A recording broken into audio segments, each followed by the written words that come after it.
우리 역시 복음 속에 살고 있고 바울처럼 복음을 전하는 삶을 살아야 합니다. 다만 시대가 변했지요. 외적인 상황들이 다르기 때문에 바울이 했던 것과는 조금 다른 모양으로 복음을 전할 뿐이지 우리가 복음을 전하는 것과는 상관없는 사람이 아니라는 걸 잊지 말아야 합니다.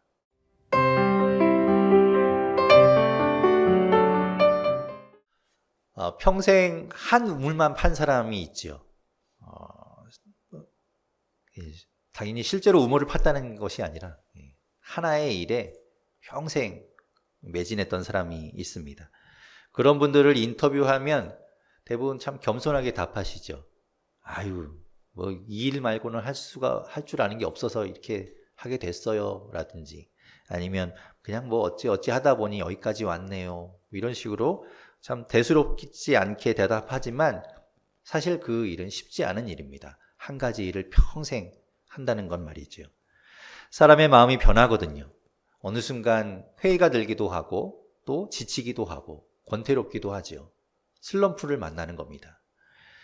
다 그만두고 싶은 그 위기 가운데서도 스스로 그 위기를 잘 극복하고 다시 힘을 얻고 일어섰다는 것만으로도 인간 승리라고 할 수 있지요. 누구에게나 이렇게 말하지 못하고 혼자서 그걸 끙끙 앓면서도 그것을 잘 이겨내는 것, 그렇게 마음을 추스르고 다시 힘을 얻어서 그 일을 계속한다는 것, 박수받아 마땅한 일입니다. 그런가 하면 자신은 스스로를 잘 추스려서 그 일을 하려고 하지만 상황이 막혀서 더는 앞으로 나아가지 못하는 경우도 있습니다. 직업적인 위기를 만나는 것이지요.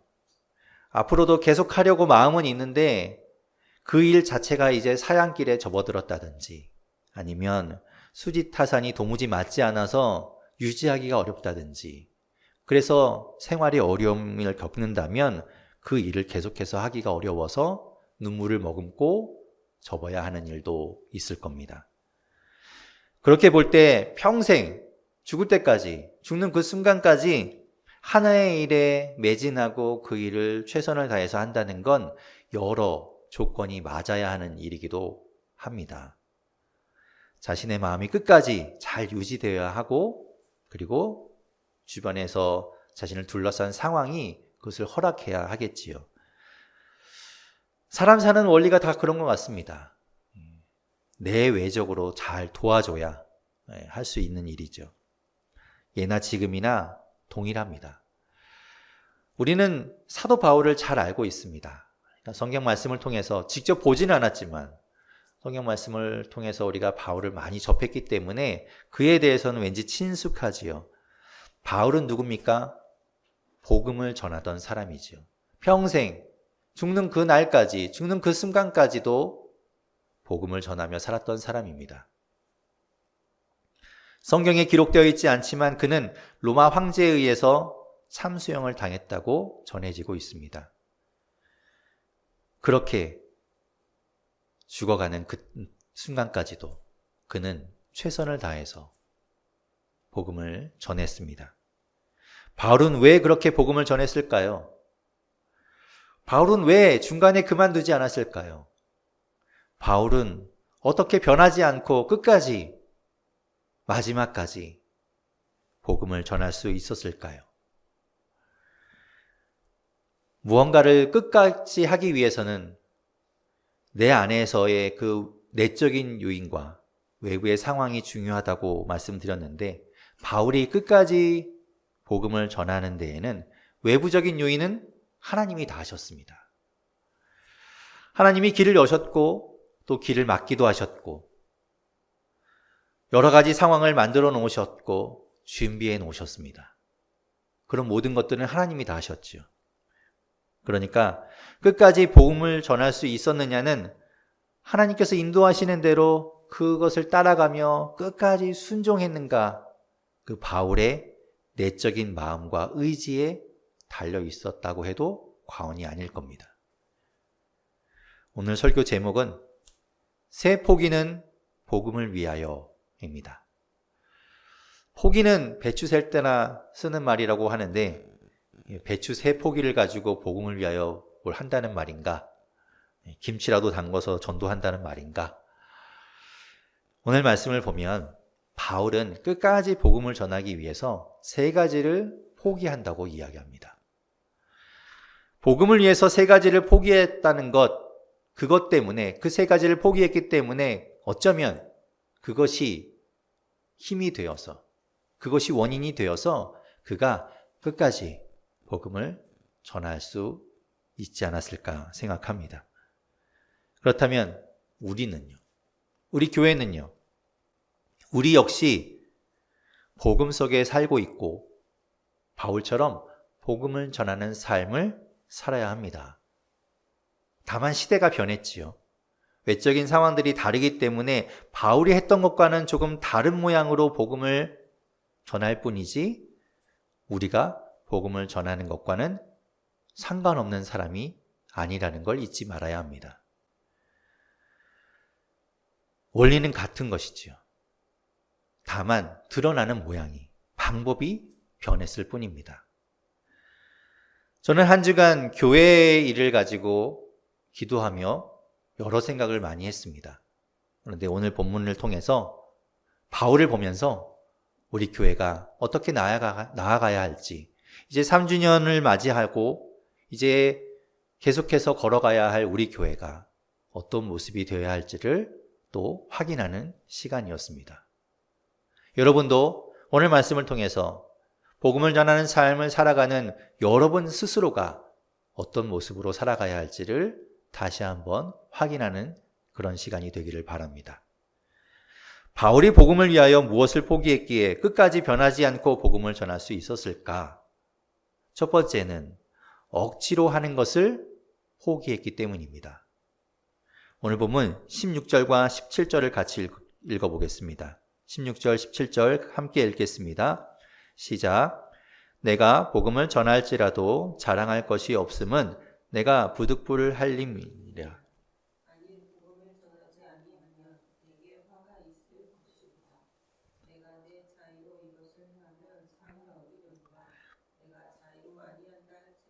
나는 사명을 받았노라. 아멘. 바울은 자기 스스로를 사도라고 칭했습니다. 물론 아무도 인정하지 않는데 혼자서만 그렇게 부른 것은 아니었겠죠. 만약 그랬다면 미친 사람으로 취급받았거나 이단으로 정죄되었을 겁니다. 예루살렘 교회에서도 그를 사도라고 인정했기 때문에 그가 계속해서 이 사도로서의 역할을 할 수 있었겠지요. 하지만 그가 진짜 사도가 맞느냐, 사도의 자격이 있느냐를 두고는 끊임없이 그가 가는 교회마다 논란이 되었습니다. 계속해서 시비에 휘말려야 했지요.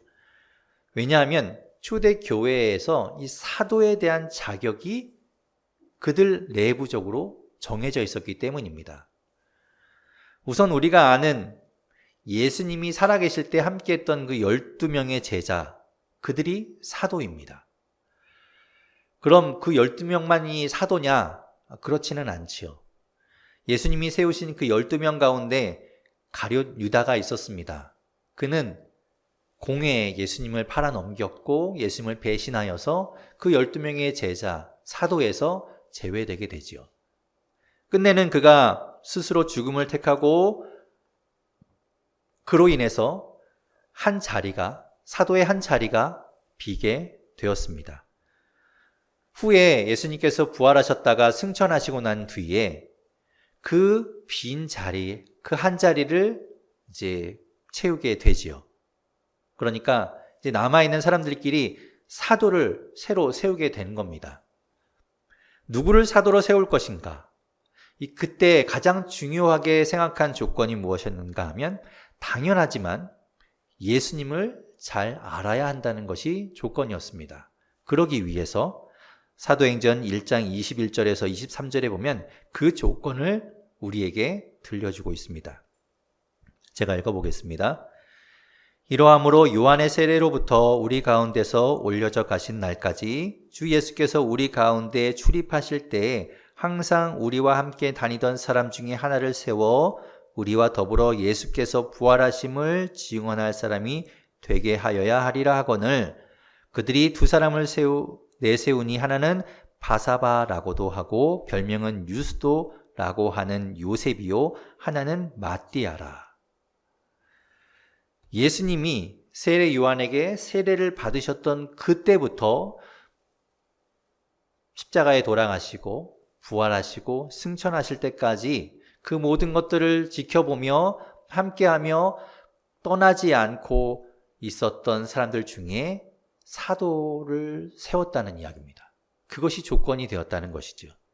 그렇게 선택된 사람이 요셉과 마띠아였는데 이제 제비를 뽑아서 최종적으로 마띠아가 가룟 유다를 대신하여 12사도 안에 이제 들어가게 되지요. 처음에는 그 12명이라는 숫자가 중요했고 그 숫자를 채우려고 했지만 나중에는 숫자에 상관없이 이 조건만 맞으면 이 조건이 중요해서 몇 사람이 더 사도에 들어오게 됩니다. 사도의 칭호를 받게 되지요.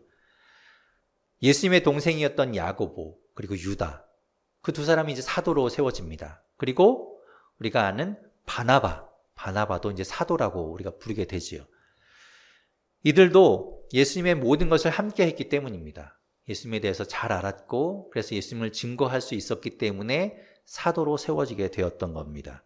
그런데 바울은 좀 다릅니다. 그는 예수님이 승천하시고 난 이후에 한참 지나서까지도 예수님을 믿지 않았던 사람이죠. 그런 그가 어떻게 사도의 칭송을 받을 수 있었는가? 당신이 무슨 예수님에 대해서 뭘 안다고 당신이 사도가 되는가? 시비를 거는 사람들이 있었겠지만 예수님께서 바울을 사도로 세우셨습니다. 그는 예수님을 본 적이 없지요.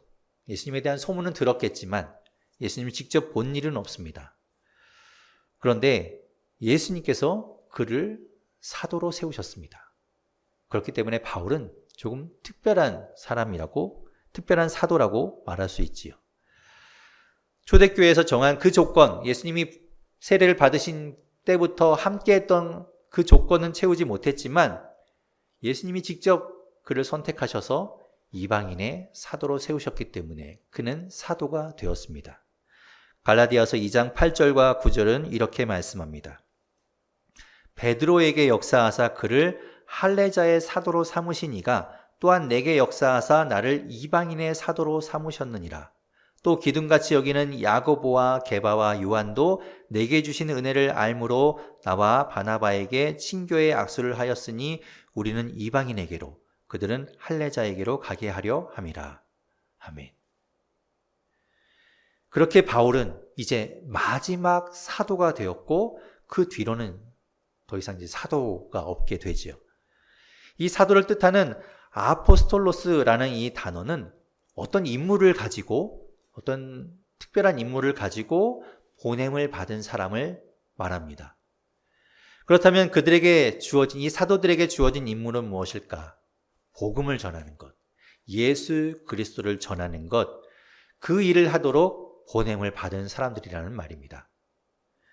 이렇게 세워진 사도는 단순히 이 교회의 리더로서 최고위층의 자리에 올라가는 것, 그래서 승격해 주는 것만을 의미하는 것이 아니라 그들에게 주어진 그 임무를 잘 이행해야 한다는 그런 의무가 따르게 되는 것이죠. 바울은 자신이 복음을 전하는 것은 자신에게 주어진 임무라고 이야기합니다. 우리가 읽은 본문에서 말하죠. 그 임무를 하라고 예수님께서 직접 세우셨으니까 그것이 부득불 피할 수 없는 주어진 필연적인 일이라고 이야기하는 겁니다. 그래서 그 일을 하지 않으면 오히려 자신에게 화가 있게 될 뿐이라고 말하죠. 어차피 해야 할 일, 어차피 주어진 일, 그 일을 기꺼이 하느냐, 억지로 하느냐, 그것만이 달려 있었습니다. 그런데 바울은 자신에게 주어진 그 임무, 어차피 해야 할 일, 피할 수 없는 그 일, 그것을 기꺼이 했습니다. 여러분, 어차피 해야 할 일, 기꺼이 할 수 있기를 바랍니다. 우린 복음 전하는 사람입니다. 복음을 드러내는 사람입니다. 그리고 하나님 앞에 예배하는 사람입니다. 어차피 해야 할 일 기꺼이 할 수 있기를 바랍니다. 억지로 하지 않고 우리가 기뻐하며 함께 할 수 있기를 바랍니다. 그래야 그것이 상을 얻고 열매가 됩니다. 여러분의 삶으로 복음을 전하는 것, 예수 그리스도를 드러나는 것, 어차피 해야 하는 일이라면 억지로 하기를 포기하고 기쁨으로 그 일을 감당하며 나아가서 그에 합당한 상을 얻게 되기를 바랍니다. 교회도 교회에게 주어진 임무가 있죠. 교회는 복음을 전하는 전진 기지가 되어야 하고 복음을 전하는 여러분들이 와서 다시 힘을 얻고 세상으로 복음을 전하러 나아가야 하는 그렇게 만들어주는 곳이 교회여야 합니다. 그리고 교회 자체로도 복음을 드러내야 하지요. 그것이 교회의 당연한 일입니다. 교회가 해야 하는 일입니다. 다만 그 일을 교회가 억지로 떠맡느냐, 기쁨으로 기꺼이 하느냐의 문제죠. 억지로 하기를 포기하십시오.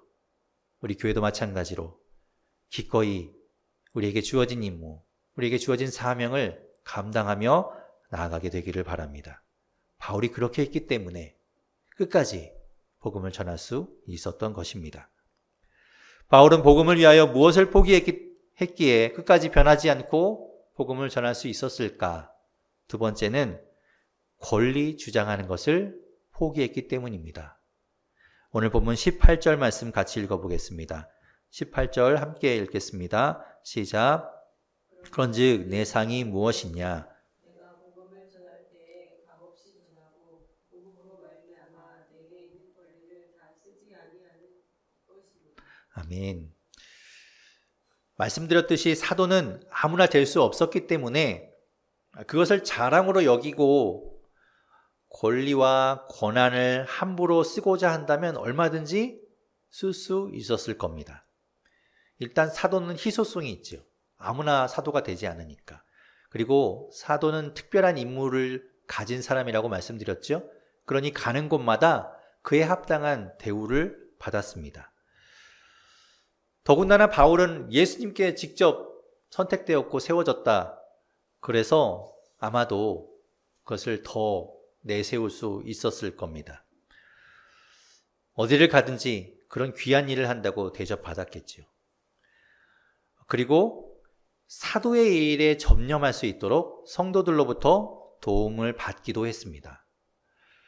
물론 그 교회의 상황이 넉넉지 않을 때에는 사도 스스로도 다른 일을 하거나 아니면 다른 교회의 도움을 받기도 했지만 대체로는 교회의 사례를 받고 복음 전하는 일을 전념했던 것이죠. 바울의 경우도 그랬습니다. 고린도 교회에서 사역할 때 성도들에게 그 고린도 교회의 성도들에게 부담이 되지 않으려고 애를 썼습니다. 왜냐하면 그들을 사랑하였기 때문이죠. 그들을 사랑하여서 그들에게 부담을 지우기가 어려웠던 겁니다. 고린도 교회에서 받은 사례가 부족하였지만 감사하게도 다른 교회에서 그것이 채워졌기 때문에 그가 그 도움을 통해서 사역을 계속해 나갈 수 있었다고 이야기합니다. 그것이 고린도후서 11장 9절에서부터 13절까지의 말씀인데 제가 읽어보겠습니다. 또 내가 너희와 함께 있을 때에 비용이 부족하였을 때 누구에게도 누를 끼치지 아니하였음은 마게도냐에서 온 형제들이 나의 부족한 것을 보충하였습니다. 내가 모든 일에 너희에게 폐를 끼치지 않기 위하여 스스로 조심하였고 또 조심하리라. 그리스도의 진리가 내 속에 있으니 아가야 지방에서 나의 이 자랑이 막히지 아니하리라. 어떠한 까닭이랴? 내가 너희를 사랑하지 아니함이냐? 하나님이 아시느니라. 나는 내가 해온 그대로 앞으로도 하리니 기회를 찾는 자들이 그 자랑하는 일로 우리와 같이 인정을 받으려는 그 기회를 끊으려 함이라. 그런 사람들은 거짓 사도요 속이는 일꾼이요 자기를 그리스도의 사도로 가장하는 자들이니라.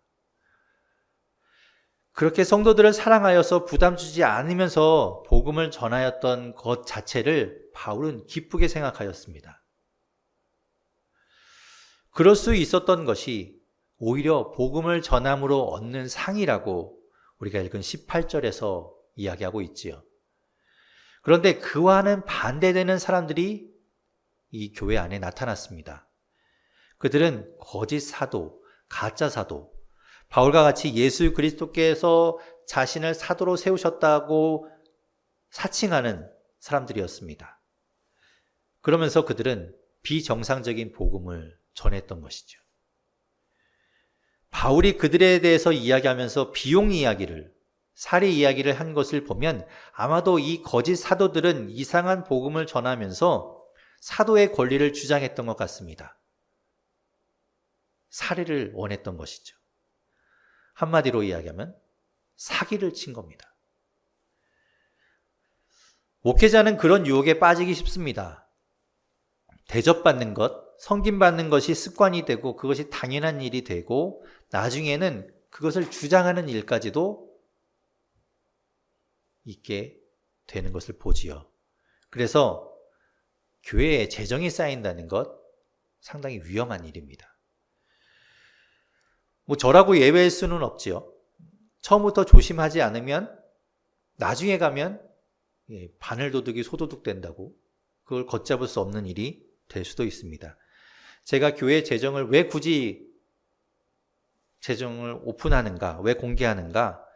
저 스스로도 그것을 단속하기 위해서입니다. 아직 우리 교회는 그렇게 감사 제도라든가 여러 가지 견제하는 것이 없기 때문에 스스로 제가 그것을 공개함으로 인해서 저 자신이 조심하고자 하는 것이죠. 바울은 권리를 주장하지 않고 사도의 힘을 자랑하지 않는 것. 그래서 어느 경우에든지 어느 처지에든지 자족할 수 있었던 것이 끝까지 복음을 전할 수 있었던 길이라고 이야기하는 겁니다. 우리가 복음을 전하는 자로 살아갈 때 그 대가를, 그 상급을 하나님께 우리는 요구할 때가 있습니다. 하나님, 제가 하나님 말씀대로 이렇게 살아가고 있는데 저한테 이런 것 해주셔야 되는 것 아닙니까? 혹시라도 어려운 일을 만나고 원하지 않던 일을 만나게 되면 하나님, 내가 하나님 말씀대로 그렇게 살았는데 어떻게 나한테 이럴 수 있습니까? 라고 우리는 원망할 때가 있다는 것이죠. 그것은 바로 기복신앙입니다. 자칫하면 순서가 바뀔 수 있었다는 것이지요. 복받기 위해서, 잘되기 위해서 복음을 전하는 것이 아닙니다. 그런데 우리는 그것을 요구할 때가 있다는 겁니다. 우리는 바울처럼 그 일을 감당하는 것 자체, 그 일에 우리가 함께 참여할 수 있다는 것 자체, 복음을 드러내고 복음을 전할 수 있다는 그 자체가 우리에게 주어지는 상급으로 여길 수 있기를 바랍니다. 바울은 그것을 상으로 여기며 그것을 기쁘게 감당하며 끝까지 복음을 전할 수 있었습니다. 바울은 복음을 위하여 무엇을 포기했기에 끝까지 변하지 않고 복음을 전할 수 있었을까? 세 번째는 자유롭게 행하는 것을 포기했기 때문입니다. 오늘 본문 19절에서 23절까지의 말씀을 같이 읽어보겠습니다. 19절에서 23절까지 말씀입니다. 시작. 내가 모든 사람에게서 자유로우나 스스로 모든 사람에게 종이 된 것은 더 많은 사람을 얻고자 함이라. 유대인들에게 내가 유대인과 같이 된 것은 유대인들을 얻고자 하며 율법 아래에 있는 자들에게는 내가 율법 아래에 있지 아니하나 율법 아래에 있는 자 같이 된 것은 율법 아래에 있는 자들을 얻고자 함이요 율법 없는 자에게는 내가 하나님께는 율법 없는 자가 아니요 도리어 그리스도의 율법 아래에 있는 자이나 율법 없는 자와 같이 된 것은 율법 없는 자들을 얻고자 함이라. 약한 자들에게 내가 약한 자와 같이 된 것은 약한 자들을 얻고자 함이요 내가 여러 사람에게 여러 모습이 된 것은 아무쪼록 몇 사람이라도 구원하고자 함이니 내가 복음을 위하여 모든 것을 행함은 복음에 참여하고자 함이라. 아멘. 우리 지난주에 이야기했죠. 우상에게 바쳤던 고기를 먹느냐 안 먹느냐, 먹어야 되느냐 안 되느냐, 그 문제를 이야기했을 때 바울은 이야기했습니다. 그는 복음으로 인해서 자유롭게 된, 율법에는 더 이상 얽매이지 않아도 되는 사람이었지요.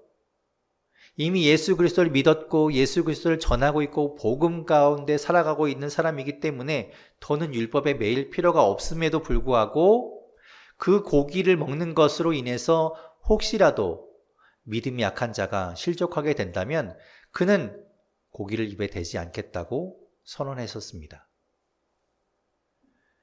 한 사람을 위해서, 그 한 사람을 구원하기 위해서, 그 한 사람이 실족하지 않게 하기 위해서 그는 자신의 자유를 포기하고 스스로를 제한하겠다고 말한 겁니다. 그런데 오늘 본문에서는 또한 자진하여 종이 되어도 좋다고 말합니다. 복음을 전할 때 그 복음을 듣는 이에게 맞추겠다는 것입니다. 율법을 중요하게 여기는 유대인들에게는 같이 유대인답게 다가가고 율법이 없는 이방인에게는 그들에게 맞춰서 다가가는 것이죠.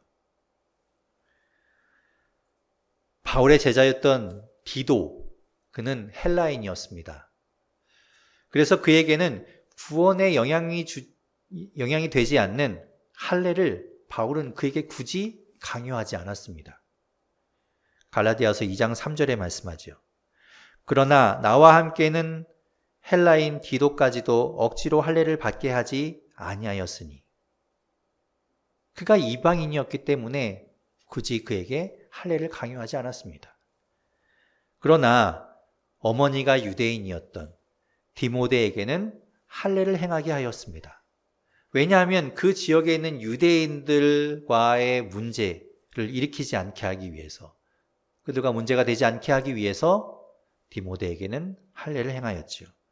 사도행전 16장 3절에 말합니다.